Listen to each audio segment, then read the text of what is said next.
Today, something shocking. After nearly a decade of bureaucratic threats, the federal government is backing off a proposal that would have shackled America's truckers literally.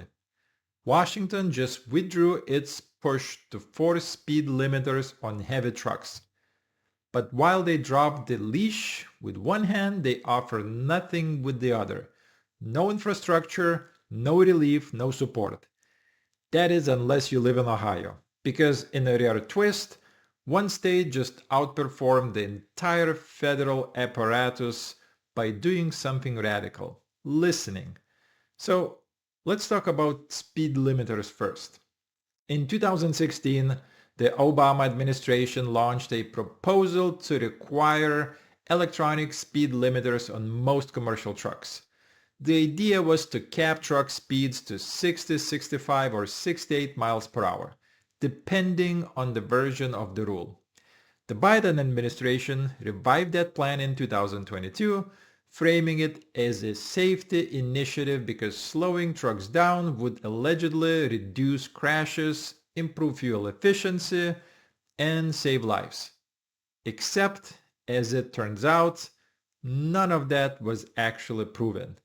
On July 24, 2025, the Federal Motor Carrier Safety Administration and the National Highway Traffic Safety Administration officially withdrew the proposed rule. They admitted out loud that the data just was not there, that the cost couldn't be justified, that the benefit was speculative at best, and that drivers, thousands of them, overwhelmingly opposed the plan. Of the more than 15,000 public comments submitted, over 95% were against it. Truckers made their voices clear, forcing rigs to move 10 to 15 miles per hour slower than the flow of traffic does not make highways safer. It makes them more dangerous. It causes congestion, increases road rage, and creates deadly speed differentials between cars and trucks. But it's deeper than that. This was never just about safety. It was about control. It was about DC bureaucrats micromanaging the lives of independent workers from behind a desk. And what they did not count on was the resistance.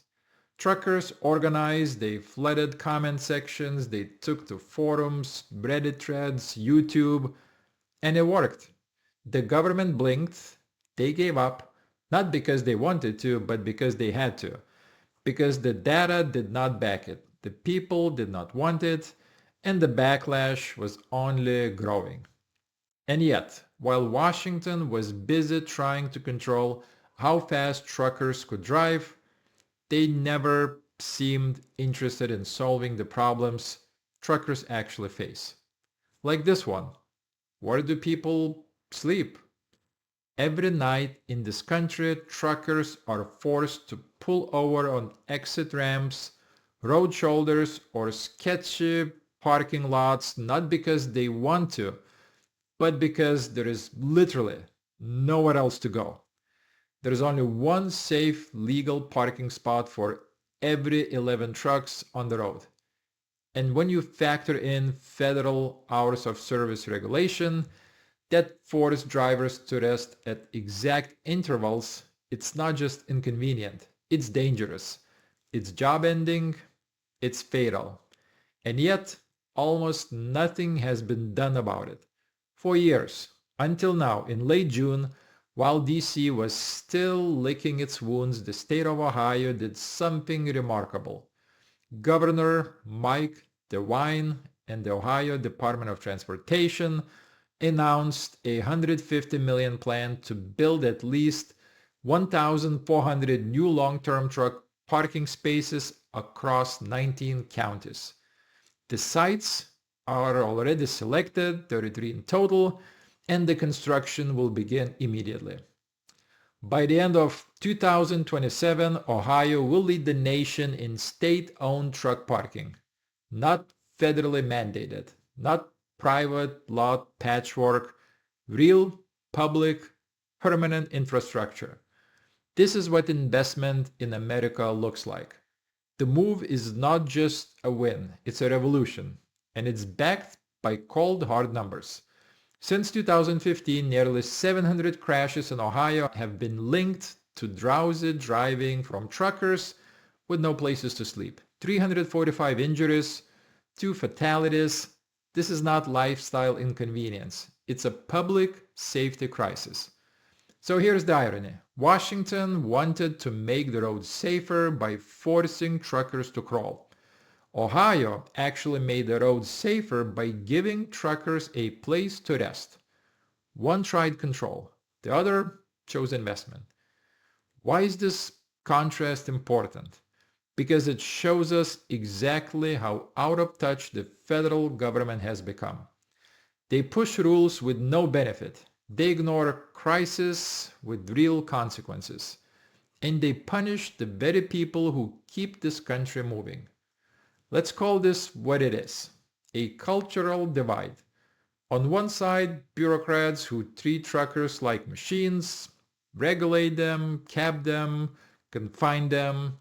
On the other, leaders who treat truckers like human beings, support them, listen to them, invest in them. And this is not theoretical. This is measurable. Speed limiter mandates were expected to increase delivery times, strain small carriers, and lower pay for drivers who are already stretched to the limit.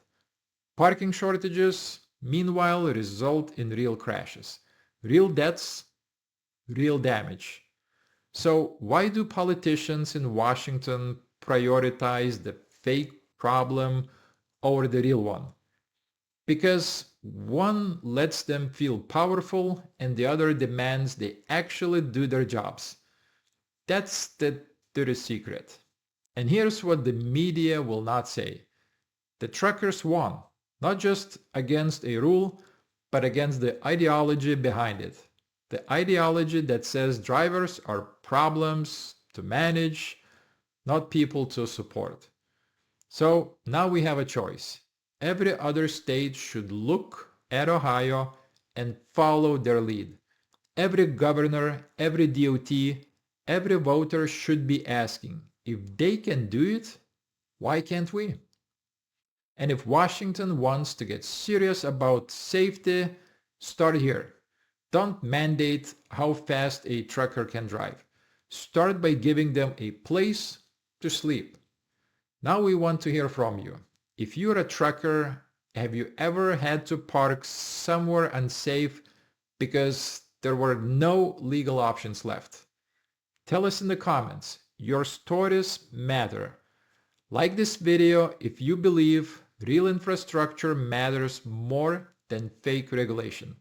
Subscribe for more deep dives into stories the corporate media won't touch. And hit the bell, because the war on the working class is not slowing down. I'm Kevin. Thanks for watching. See you next time. Bye-bye.